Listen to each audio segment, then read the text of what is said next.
with the Captive Insurance Association is doing an online presentation, and they're going to do it so we can be there. This is their one annual. For new members, enjoy it. They're the only people other than the sluicers who love us. And I forget what we did for the sluicers, but they were ecstatic. Wait, what are sluicers? They pan for gold. Oh, seriously? Seriously. Yes. And I forget what we did. It was something to do with double fees compared to other states, but they loved us, but the captives come back every year and love us. We get very little love, so enjoy the captives. Senator, just to be clear, you're live. We are live. Okay. All right. So we will have the captive insurance people in on tomorrow. We're going to call the meeting to order. This is Senator, just a note about the captive. You actually have to leave the meeting and put the URL that's in the agenda into your browser and go to okay, so we have to go back. All right, we'll deal with that tomorrow. Okay, just wanted I don't have a URL in my agenda at this point. So we are going to finish up the work we didn't finish on Friday, which was going over this year's tax expenditures deep dive. We did the downtown tax credit, but we never got to clothing and footwear. So Graham, the floor is yours. Thank you, Madam Chair. Let me just pull this up.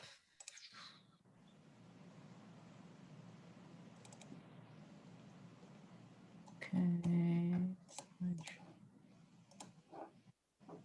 Does everything look good, normal there? Good deal. Okay. Thank you for having me back to finish these reviews from the tax expenditure. My name is Graham Campbell. I've worked with the Joint Fiscal Office, and the second review that we did for our 2021 tax expenditure was a full review of the clothing and footwear exemption. I mentioned on Friday, I think it was, Thursday, that the tax expenditures slated for review this year were those related to housing and community development. So this is technically not in that bucket, but what it is slated for next reports reviews, which are tax expenditures related to exempting necessities or reducing the tax burden on lower income groups. And there are a lot of big and a lot of tax expenditures, and some of them very large in that year. And so sort of a decision was made to free up some staff capacity this year and do this one this year, and then have more time to do others.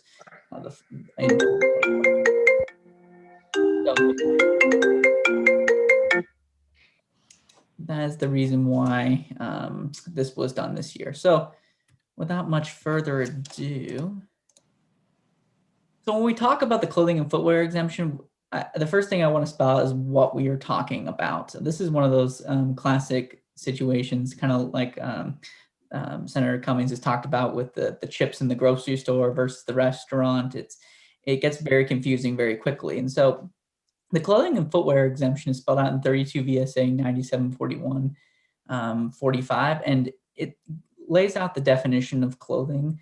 And it says that clothing is exempt, but accessories and protective equipment or sports or recreational equipment are not exempt. So what are we talking about when we say the clothing exemption? We're talking clothing and footwear, meaning things like aprons, uniforms, athletic supporters, costumes, bathing suits, belts, shoes, sneakers, boots, sandals, slippers, coats, jackets, diapers. This is something I didn't know was included in the exempt, but diapers, child or adult, including disposables, are counted as clothing. The clothing exemption, hats, caps, any mittens, formal wear, underwear, hosiery, pantyhose, socks, stockings. So what you see in the statute is what's called wearing for general use. And that is, so clothing and footwear used for general purposes is always exempt. And then these types of clothing are exempt. Protective equipment is not considered clothing, and what it is, and it's not exempt under this exemption, and it's defined as items for human wear designed as protection of the wearer against injury or disease, but as I noted in the last slide, not suitable for general use. So things like breathing masks or respirators that you see your contractor wearing when they're in your house, cleaning apparel and equipment, ear or hearing protectors. So, you'd see someone mowing your grass wearing those earmuffs. Those are not exempt. Face shields, hard hats and helmets, protective gloves, safety belts and tool belts, not exempt under this exemption. What glove is not protected? So what is exempt would be something like your mittens to protect you from the cold, but not exempt would be things like a construction worker would wear, is my understanding of how this is. A protective glove is not part of the clothing exemption. Like a driving glove? I would imagine a driving glove would fit under this exemption. I don't want to be Okay, never ruled mind. on this. Never mind. The tax department makes rules around these things, and this is what's listed out in statute. But Okay. the general thing I want to portray My here is, apologies. Go ahead, Dave. if you think about protective stuff, it is not exempt under this.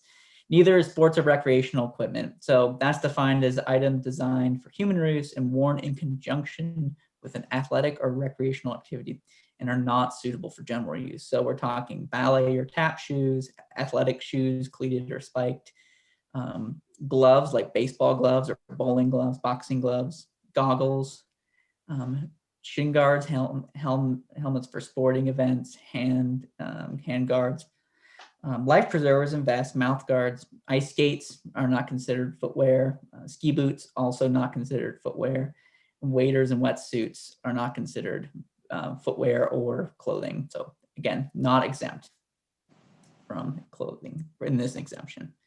So just to put a sort of general understanding for the committee about what kind of clothing we're talking about here. And I will concede that this gets very tricky very fast, and that's where the tax department comes in to help define these things a little clearer. So the statutory purpose against which we analyzed this exemption was to, and it's in the, I think it's in with all the other statutory purposes under the sales tax section of law, is to limit the tax burden on the purchase of goods that are necessary for the health and welfare of all people in Vermont. And so it does not include any specific references to lowering the tax burden on any specific group of people. It makes no reference to making the tax code more progressive. That's what you hear a lot of when you hear about exemptions for necessities. So just noting that those two parts of the statutory purpose are what we evaluated against. So A, the purchase of necessary goods for health and welfare. And the second part was for all people of Vermont. So how well is the clothing and footwear exemption meeting that statutory purpose? The history of this tax expenditure, I didn't realize this, but it's relatively new in terms of tax expenditure as far as tax expenditures go. It was created in Act 49 of 1999. It created the exemption, but it was only for clothing, and it was effective December 1st, 1999. But in that same act, footwear was included, but that exemption was only effective July 1st, 2001. I don't have any logic behind why footwear was exempted 2 years later in the same bill, but I'm guessing it was a budgetary thing. And only items that were then less than $110 in sales were exempt. So that was in Act 49 in 1999. But then the $110 threshold was removed, so it was a full exemption when Vermont joined the Streamlined Sales and Use Tax Agreement in 2007, because at the time, you were not allowed to have those types of things in place if you were to join. Madam Chair? Yes. Senator McDonald. In the purpose section in the bill, it says, what's before us on the screen, no references to or lowering tax burden on a specific group of people, no reference to making tax code more progressive. Those things were not in the bill. However, the $120 limit, both were in fact provisions that made it lowering the tax burden on a specific group of people and making the tax code more progressive. So there was no reference to it, but both those goals were achieved until the $120 was removed for other reasons in subsequent years. Or since I was the author of that proposal, that was the purpose, and I was modeling it on Massachusetts, which had a $200 exemption or anything priced under 200. This is more in a Vermont scale and where it ended up, but the purpose was to make the tax less regressive on lower income people who do need to put clothing on their children and themselves. Yeah, I think that makes sense. That's something that we address in the review, that the specific statutory purpose, which came later, which was, I think it was put into the statute 2013, does not make the reference to making the tax code more progressive. Although that's something that we assumed, as Senator McDonald's pointing out here, with the 110% or $110 threshold here, and as Senator Cummings is pointing out, that's something that we kind of implied why this might be in place, and that's something we also evaluated the exemption against. So I'm just pointing out that in this purpose, in the actual statute, doesn't say anything about that. Get written into the statute, but then we amended it with a different purpose. So here is a list of all states that provide some sort of exemption for clothing. So Vermont is only one of 4 states in the entire country that fully exempts clothing from its sales tax. And another 3 states exempt clothing up to a certain threshold, sort of how Vermont did prior to 2007. And the recent trends in states have been that they have sort of been paring back their exemptions a bit. So Rhode Island used to have an unlimited exemption, but then it was changed to $250 in 2012. And New York put it into place at $110 price threshold in 2012. So it's one of a handful of states that do anything. And then one thing I'll add is that Connecticut does have a separate tax for what they call luxury items. So Madam Chair. Yes, Senator Hardy. Thank you. Hey, Graham, I don't know if you're going to get to this later, but I'm wondering about the 2007 agreement. What is that, and why did we end up doing that? Are you going to cover that later in the report? No, but I can talk briefly about it right now. The streamlined sales and use tax agreement is something that Vermont joined in 2007, and what it effectively is it's an agreement that lots of states have signed on to ease the tax compliance burden for retailers that operate in those states and across those states. And what in effect it does is it puts into writing definitions of what certain things are. And so if you're a member of this streamlined sales tax agreement, then whatever you're taxing, the definitions of those goods are sort of standardized across the agreement. So a good example of this is something like tobacco. Tobacco has a standard definition in the agreement, and states that decide to tax tobacco, they agreed to tax like that definition of tobacco. They can't say we're going to not include this piece of tobacco in our tobacco tax. If you're in the agreement, you have to sort of maintain the same definitions of goods in that agreement. And furthermore, you have to tax, all things equally or not at all. So a good example of this is the definition of soda is written out in the sales tax, in the streamlined sales tax agreement. So if you decide that you want to put the sales tax on soda, you have to apply it to all the goods that meet that definition that was written out in the agreement. You cannot also do something like tax Pepsi but not Coke. It kind of prevents that type of thing from happening. So every state that signs on an agreement agrees to these definitions and agrees if you're going to tax an item in the agreement, then it has to be as defined in that agreement. And how many states are in this agreement? A good question. I think 20 or so, 25, a fair number. Okay, because clearly the states you use as examples in here are not in it because they do things differently. Like, So it's a good point you raise here. So once Vermont joined the streamlined sales tax agreement, the definition of clothing was defined. In fact, these definitions on the first page here are actually taken directly out of Streamline. So these are basically the Streamline agreement definitions of clothing. And at the time, Streamline said that you weren't allowed to have a price threshold in place when we joined in 2007. That has since been added to the agreement. So if you're going to tax clothing, if you're going to put an exemption for clothing, you are now allowed to put a threshold in place. And so Rhode Island, for instance, is a member of the Streamline agreement. And I think this exception, I can't say for sure, but I've heard over the years that the reason this was changed, that Rhode Island would not join the agreement if they were not allowed to have a threshold in place. Good news. yeah, Ruth, the reason we joined is this was back in the day when we were trying to tax online sales at the very beginning. And the online folks said, well, geez, you've all got different definitions of soda. You all tax them at a different rate. You know, if you can get your act together, then we might be able to do this. So it was part of it was trying to streamline things so that we could get voluntary compliance or action from Congress to tax online sales. And that's how this all came up. okay, that's helpful. That certainly makes sense. I just am concerned about the threshold and would like to get back to that. And I think that actually is something in the tax structure report that's talked about. Very, Yeah. very interesting, Madam Chair.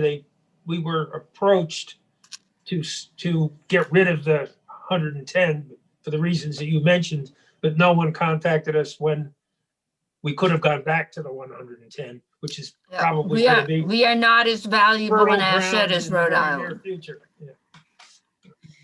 Yeah. I'll be sure to tell my sister that, who lives in Rhode Island. Okay. When the Supreme Court struck down or the Wayfair case that allowed for states to collect remote sales, they actually cited, because what Wayfair said in the case was that this is an extremely high burden for online sellers. You know, everything is taxed differently, and for small sellers, it's impossible to figure that out. The Supreme Court actually cited in the decision that, you know, the streamlined sales tax agreement was an example of how states have limited the burden. So it's a pretty important document that we follow. And, you know, it's become sort of a fact of life in the tax world, especially for most of the northeastern states, which are included. So some of the major findings we made on this review is, so the headline number is that we estimate that the clothing and footwear exemption costs the state of Vermont about $33 million per year in foregone tax revenue. And so that's about 8% of total sales tax revenues, and it's a savings per Vermont household of about $137 on average. And something to note is that this estimate has stayed relatively level over the past 10 years, and that's just because the cost of clothing has actually, you know, stayed level or decreased over time. So even though we have a growing, although slowly growing population, the cost of clothing has gone down over the years, so the cost of the exemption has stayed roughly the same. The second finding we made is that if we're looking at the statutory purpose of the tax exemption, we believe that it's a poorly targeted exemption. It costs the state significantly more than if it were narrowed to more closely reflect the statutory purpose. So I mentioned earlier the statutory purpose in statute has two parts. It's reducing the cost of necessary clothing expenses for health and welfare of consumers. And the second is limiting the tax burden on these purchases for all Vermonters. And so I'm going to put emphasis on necessary clothing and all Vermonters. So the issues with this blanket exemption that we have in place relative to the statutory purposes is first, not all clothing purchases are necessary. And the second is the exemption is not just given to Vermonters, it's given to tourists who buy clothing in Vermont. So to sum this up, we estimate that the breadth of this exemption costs the state about $11 to $16 million more than it would if we were just to target necessary and all Vermont-based clothing or clothing purchases by Vermonters. And I'll walk you through how we did this. So to estimate what necessary clothing expenditures are in Vermont, we looked at two areas. First was the basic needs budget, which our office puts out. And that's an estimate for a livable wage that a Vermont family or various families in Vermont need to earn in order to have a pretty good quality of life, but not an exorbitant quality of life. But the sort of headline number in there is for a baseline family is a family of 2 with no children. And the basic need budget assumes that if that family, that in order to meet their basic clothing need, they need to spend about $1,413 per year on clothing expenditures. So this report is essentially saying that the basic amount that you need to spend for a family of 2 with no children is $1,413 per year. We, when we did this review, we adjusted that to include children, sort of assuming that each member of the household is paying roughly the same amount per clothing item, and we bumped that up to $1,624 a year to include children in that methodology. The second was we looked at the Consumer Expenditure Survey, which is a survey put out by the census, which asks people around the U.S. how much they spend on certain items a year, and it's broken out by income group. And so what we said is if we can use that as a proxy if we look at the lower income respondents in that survey, for those reporting between $30,000 and $50,000 in income a year, that could be potentially a proxy for what sort of a basic need for clothing is, because under the assumption that lower income households are not spending, a huge amount of money on clothing beyond what they actually need, because they just don't have the funds to do so. And so if we look at that methodology, the average expenditure for families from that survey on what we call necessary clothing expenditures is $1,289 per year on necessary clothing expenditures. So looking at the number of households in Vermont and the demographics of those households, we estimate that if we somehow are able to only exempt necessary clothing expenditures, the state would save between $7.8 and $13 million on this exemption. So that's another way of saying that, the fact that we are essentially we're the cost of exempting the blanket exemption, we are exempting about $8 million to $13 million more than we needed to fit that necessary clothing expenditure number, or clothing expenditure statutory purpose. Madam Chair.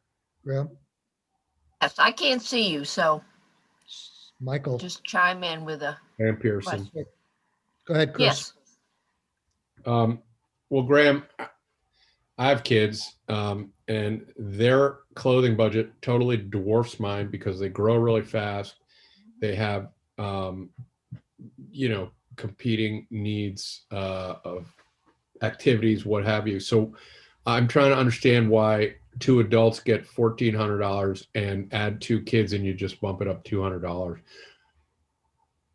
Well, so as a parent with 2 children, I would agree that they dwarf my clothing budget as well. But when you look at the household configurations in the Consumer Expenditure Survey, what you see is that adding children does not balloon the budget. It looks like there's sort of like a baseline number around $1,200 or so, and then it kind of goes up a couple $100 for every kid. We stop buying for ourselves probably and buy for them. That's possible. Yeah, that was a theory we had. And so the gut check here is that I spend more on my kids, but it is true that I buy less on myself now that I have children. So Yeah, thanks. Graham, so when Vermont and these other states put thresholds of $110 or more in that, does that mean that the item, any individual item has to be below $110, or that the first $110 of any item is not taxed? it's the item, as you said, the first thing. Okay, that could lead to some cliffs, obviously. So you buy something for $111 and you get no savings in those states. That's correct, I believe. Okay. And they sell suits mixed and matched where the pants and the jackets are separate. But yeah, that was what we learned before. There may be some language in the streamlined sales tax agreement that, addresses some of these concerns, and I can look at that and just confirm. But per item, I know. But let me look to see if there's anything about separate, separating clothing items or something like that. Well, you can't buy one right pant leg and then buy a left pant leg, but you can. Right. The Exactly. suit and the pants separate. It might be in the streamlined sales tax agreement, but also in those states that their departments of revenue or taxes might have definitions for, for that threshold. So they might say something like for a suit, for instance, an item that is typically bought together cannot be separated. So I'll check that. It's a good question. The second part of this analysis was looking at, so in the statutory purpose, it says that it's to for the benefit of all Vermonters, but we know for a fact that tourists come to Vermont and they buy clothing. And I spoke with ACCD, and they estimated that based upon the data set that they have for their tourism benchmark survey, which is visa transactions, that about 15 to 20% of clothing merchandise sales are from tourists. And so that translates to about $57 million worth of sales in Vermont and about $3.4 million in sales tax revenue. So in effect, the state is providing a $3.4 million sales tax incentive to tourists to buy clothing in Vermont. And there's limited evidence that I could find in the academic community that lower taxes on sales taxes on clothing were an incentive for tourists to purchase clothing in a given state. There was some cross-border information, which I'll get to, but not for tourism, especially. That last comment, Graham, would lead folks to question, can we tax just tourists? And I don't know how practically you would do that. I don't know if you could do it legally. Probably legally. I'd question that. You probably could do it legally, but I think the shop owners would be up in arms having to check IDs and things like that. But I don't know, but there might be some constitutional issues there. I'm not suggesting that the state only only offer this exemption to. There are ways you can target this only to Vermonters, which I'll get to, but you couldn't do it through the sales tax. It would just be too hard and constitutionally questionable. But I'll leave that to Legislative Council. But I'll get to how you might be able to limit this to more just Vermonters. The second finding that we made is that the exemption and this is something that occurs across all sales tax exemptions, that it puts the legislature in a difficult position of deciding what is a necessary expense for welfare, health and welfare. And so there's kind of an inconsistency in our sales tax exemptions because there are things that we don't exempt, which could easily be, defined as necessary expenses for health and welfare. And so if we just take an example of the basic needs budget, it includes clothing purchases, but it also includes a budget for housekeeping supplies, household furnishings, appliance and equipment. So it'd be very difficult to live a life without, a stove or a refrigerator. Those things you have to pay sales tax on if you buy them. So if we just look at the basic needs budget as a proxy for what is kind of considered necessary, we're talking about roughly $3,000 a year in average household spending for a basic needs budget household that is not exempted from the sales tax. And that's primarily housekeeping supplies and household furnishings. And so that's sort of the item I want to highlight is it's difficult to define what is a necessary expense. And it sort of, in the moment you start, you say clothing is a necessary expense, then somebody could easily say, well, isn't a refrigerator a necessary expense for a household? So that's what I want to point out here. And then this goes to what Senator Cummings and Senator McDonald touched upon. While it's not a goal specifically laid out in statute, the exemption absolutely reduces regressivity in the sales tax and provides a benefit to Vermont apparel retailers, especially on the border. And we know this because lower income households spend a greater share of their income on clothing and footwear. And so it's benefiting them as a percentage of their income more. So if we look at this table 3 that I've listed here, you can see this is from the Consumer Expenditure Survey from 2019 for households in the Northeast. And you can see that lower income households spend 1 to 3% of a share of their average income on clothing more than those with above $200,000 in income. And so in effect, the exemption is benefiting as a share of income, lower income households more than higher income households. And the second thing I wanted to mention is that Vermont's surrounded by states that either have no sales tax or at least provide some type of exemption for clothing, either through basically a price threshold. And so if Vermont were to completely repeal its exemption, there's a good chance that it would have effects on Vermont clothing and apparel retailers close to the border. And there's quite a lot of academic literature that sales tax differentials do lead to cross-border shopping. And so that effect is mostly for up to about 50 minutes in driving. So it appears that the people who live beyond 50 minutes from the border are not likely to travel as far, but those within it are. And so that's something to consider, is if there was a full repeal of the exemption, then you would have a situation where there's probably a fair amount of cross-border shopping because every state around us has some sort of exemption.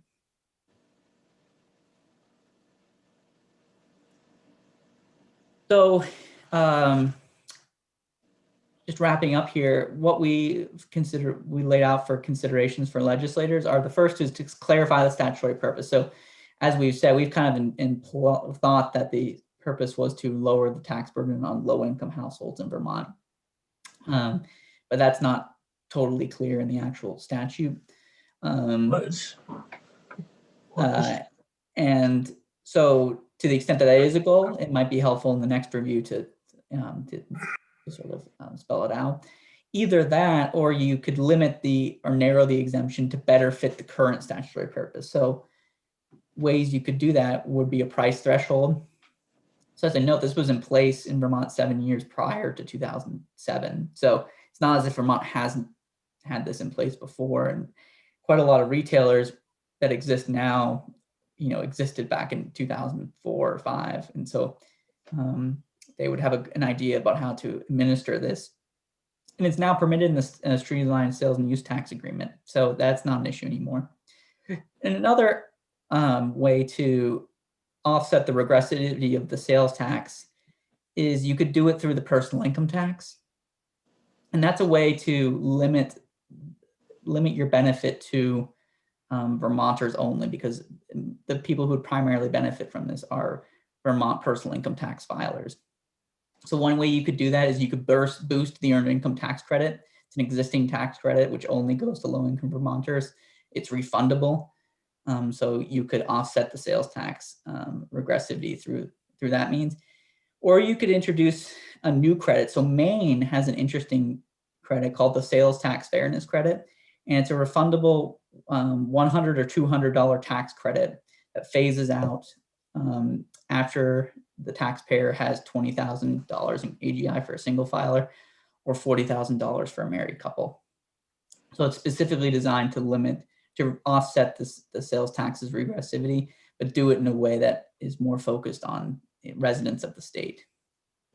And I just want to make the note that if we're going to expand, so if you repeal or some part of the sales tax exemption and replace it with some sort of credit, it needs to be thought of that the personal income tax is money that goes into the general fund. So if you introduce a new credit or you boost earned income tax credit, it lowers money available to the general fund at the expense of the education fund, because that's where the sales tax is. So just things to remember when we're talking about if we're going to replace an exemption with a credit.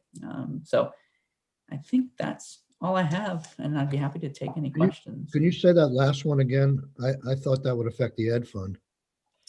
Yeah, so if you were to repeal the clothing exemption and replace it with like a tax credit of some sort on the personal income tax, you would be increasing the costs. You would be essentially building in new tax expenditures into the personal income tax, which goes to the general fund, and adding money to the education fund, because the sales tax is an education fund revenue stream. So in effect, you would be changing up this exemption by putting more cost on the general fund and benefiting the education fund. So does that sort of make sense? I missed the first part. I understand that, but I get frustrated. I mean, yeah, I think I've said this a number of times. I get frustrated with that whole switchover of the dedicated funds to the ed fund, and I'm sort of the belief that it should all be one fund. But anyhow, I don't understand. I guess I don't understand when we do something new, why we necessarily have to exacerbate it or stay with that theory. I mean, you could do a new credit and you can isolate that credit and say, okay, just put that credit and have it affect the ed fund versus the general fund. You could do it at that point. You don't have to. I mean, what you're saying is true if you stay with the paradigm that has been established in law, but we don't necessarily have to stay with that. That's absolutely correct. You could even say, we'll boost the earned income tax credit and pay for it by reducing the share of the sales tax that goes to the education fund by 10%, and have that redirected to the general fund to offset the credit cost. That's just some of what I'm talking about, is that you have, if you're going to like introduce a credit into the situation to offset the regressivity of the sales tax, then you need to sort of make the general fund whole in some way, unless you're going to just pay for it completely on the general fund. But what you're saying is totally correct. That assuming that this needs to get paid for somehow, you would probably want to. Assume I can convince the other legislators of that.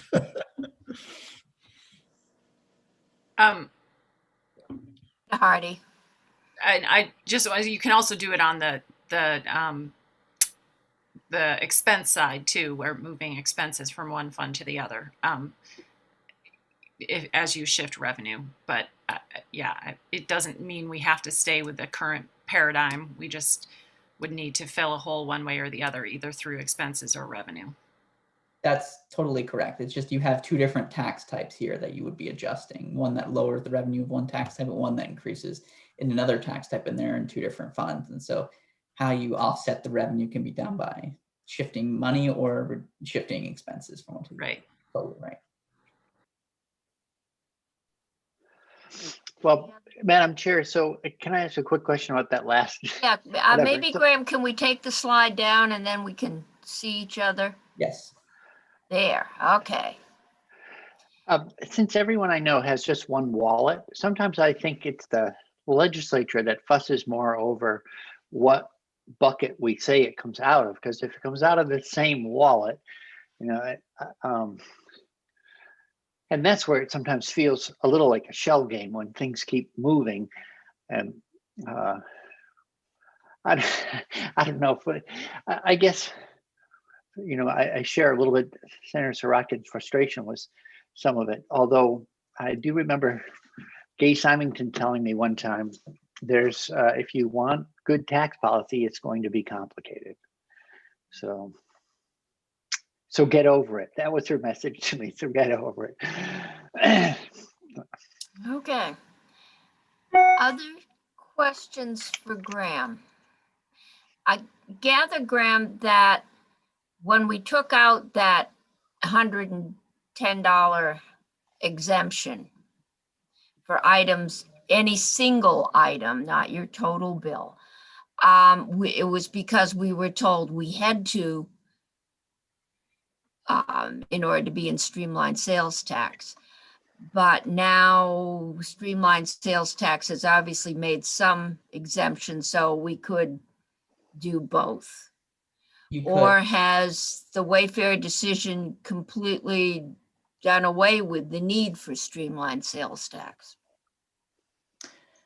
I don't think that the Wayfair decisions made it obsolete, because you still have many online retailers that it just eases the compliance burden for them. Okay, And because I so- know that those definitions have come up when we've tried to tax candy. I had to tax maple candy. That didn't go down too well. Couldn't, and I remember Jim coming in with his bag in our yogurt, because we exempted dairy products, and our yogurt coated raisins in or out, and it and you had the definition, and we had to do everything. I think it was sweetened beverages that we found we couldn't do the fine tuning we might like to do, but yeah, that's correct. yeah, okay. The agreement Madam has Chair. about the thresholds being allowed. You're correct that it was difficult to make all those distinctions. However, we simply could have adopted some other state who had already made those decisions and eliminated the arguments had we chosen to go that route. Someone else has already done all that work, and we could have copied it, but we chose not to. So. Okay. Any other questions for Graham? Graham, anything else we should know? No, I don't think so. I would just add that as it pertains to this discussion, when the exemption was put in place, it's about the market for clothing and footwear has changed dramatically. So now something like 35% of total clothing and footwear sales are done through the internet. And that's something we comment on in the report. So we thought about the compliance burden for businesses, and clothing and footwear is tricky. There are streamlined sales tax definitions. The tax part would obviously have to write, they've written out the rules for what's exempt already and what's not exempt. So those kind of already exist in regulations right now. And so you have a lot of, large corporations that operate in many states that probably have a good grasp of the tax policy in every state. And so a non-trivial amount of the clothing purchases are not just happening by, small retail operations that would have trouble complying with this. It's quite a lot of larger retailers. And I made the point earlier that a lot of the existing Vermont retailers were in business when this exemption existed, or when clothing was taxed rather, and when we had the price threshold. So it's a little bit different in terms of, I think when we talk about tax policy, introducing a new tax or a new exemption, we always think about the administration costs. This one's just a little bit different because of the nature of the taxpayers and the history. It's relatively recent, the exemption. So just another factor to consider going forward. I was interested to see that diapers were exempt as clothing, because I had asked about the tax department about that in relation to the tampon tax being a paper product, and they were going to look it up, and haven't gotten back to me. So you told me how those are taxed. I was just looking at how we treated similar products. So that might be a place to look at this. Okay, I had Senator Pearson and then Senator Hardy. Well, just to let you know, Madam Chair, I've been late, but there is a bill coming to exempt. I figured there was. Anybody that wants to sign on, shoot me an email. I'll be glad to. And we will take it up on its own this year. And in related question, do we expect a miscellaneous tax bill coming over from the House bill?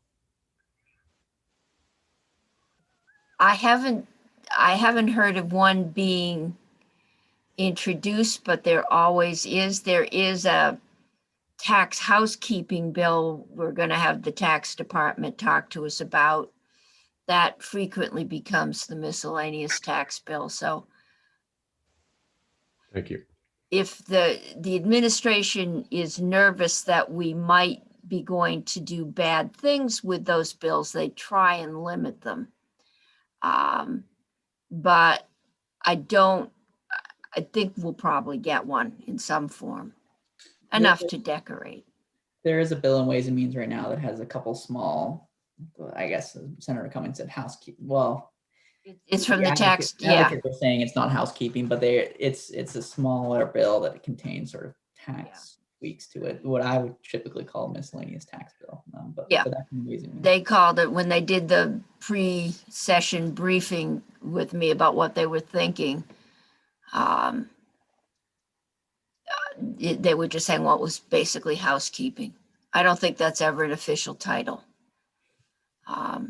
We do have another one coming from, DFR, and that will probably start with us. Okay, Senator Hardy. Thank you. Just to a question off of Senator Cummings' diaper question. Isn't there another sales tax exemption that's specific to like medical supplies, like Band-Aids and that type of thing? So diapers could really be under either one of those. Well, that was the question the tax department said. That to be under medical, the definition was something like suffering from a medical condition or disability. And his question was, do you want to say menstruating women are suffering from Right, okay. an illness or disability? But if diapers are here, we'll talk about it. But it was that, there is another one. There's an opening there. I mean, It's an opening. All right. It's which heat we want to take. I would just say that Senator Cummings is right, that the medical products exemption is an exemption that exists in a separate form. And she's right that generally the language around that is I don't think it's like a therapy. It provides therapeutics to the individual who uses it. And so, that could be implied as something that for someone with an illness or an injury or something like that makes them feel better. So that's why. So we do tax protective products, but when you get hurt, we will not tax the things you need. We're not always consistent. Okay. So there we go. And Graham, I don't know if you know this, but just going around the country, we used to be one of the less sales tax dependent states. There are other states that are much more dependent on sales tax and tax a lot more and at a higher rate. I don't know if does anyone have less than 6%? I think, some states have less than 6%, but they have local taxes that make them higher in effect. Yes. That Vermont doesn't have. And you're definitely right that lots of other states rely on the sales tax as a heavier portion of their revenue sources. I mean, New Hampshire doesn't have a sales tax, but thinking like Washington doesn't have an income tax. They're heavily reliant on the sales tax. Texas is another. And generally, they have broader bases, although some of those states I think have can have narrower bases because they've been more they haven't passed the sort of online sales tax legislation that Vermont has. So like the marketplace facilitator bills, those bills in some states, particularly those in the South, they've been sort of cautious about, or they haven't passed them, and so they're sort of really losing out on that revenue right now. So they have a narrower base, but they have less exemptions than we might. So generally, when we talked last year, we brought in Ways and Means, there was a woman who came in from the Tax Policy Center that said that Vermont's sales tax base is one of the more narrow in the country due to the exemptions that we have. So I don't have any comparisons to say that, but I do know that lots of other states do not have this. some of the I'd bigger- heard that in past testimony, and I assume it still holds. Okay, but they do have, New York has several sales tax areas, and the sales tax varies. There's the state, and then there's, because I think I had 3 sales tax areas in New York State when I was selling there. And there are other places that have, well, we have some places with local options, but others have local, also local. Denver has a separate one in their historic district, I think, to pay for it. Okay, Senator Bray. On the other side of the coin, in terms of we're talking about all the goods that get taxed. How about Vermont's profile relative to other states on taxing services? It's in New England, it's about middle of the pack. I know Connecticut charges the most sales tax services, but we're talking a very limited number of services. I think in the tax study we identified, or the sales tax on services study done by the tax department identified something like 35 services that we tax in Vermont out of hundreds, if not thousands, of services that exist. And Connecticut had more, but it's not as if they're taxing services completely. No state in the country has a really, really broad sales tax, but they're covering services, with the exception of New Mexico and Hawaii. They cover quite a bit of services under their sales tax. So it's broader, but generally the sort of legislative history in the country around taxing services has been quite difficult. Florida tried to do it and it was repealed after a year. I think Massachusetts also tried to do it and it was repealed. So the norm under sales taxes is that it mostly applies to goods, in very few states. Even if they do tax services, it's not a significant portion of the service-based economy that they are taxing. Yeah, to that, and can you guesstimate what percentage of Vermont's revenue comes out of a sales tax on service versus all the tangible goods? I cannot. I don't know how much the state could raise the sales tax on services. It's a significant portion of our economy. In fact, our economy is more service-based than it is goods-based. But there are lots of services that it's either difficult to come up with the value of them, or it's not something that you would typically think of being taxed. So like, educational services, would you tax the tuition of UBM? Would you, healthcare services, would you tax, the prices that people pay at the hospital are quite different from the actual cost of the service itself. So it does get complicated very quickly. And those are 2 huge sectors of Vermont's service economy. And the other issue to think about is with taxing services is the cross-state issues. So businesses that are delivering services in Vermont, how much of the service originates or is delivered in Vermont, how much is, created or delivered outside. So there are a litany of issues. And I think that's something that the Tax Structure Commission will talk to the committee about, because that's something I was holding that discussion for the Tax Structure Commission, which is coming in. The original Blue Ribbon Tax Commission suggested it 10 years ago, whenever they came in. We looked at it then. It did get very complicated in the cross-border thing, where you have, architects or lawyers that have offices in both states or that work in both states.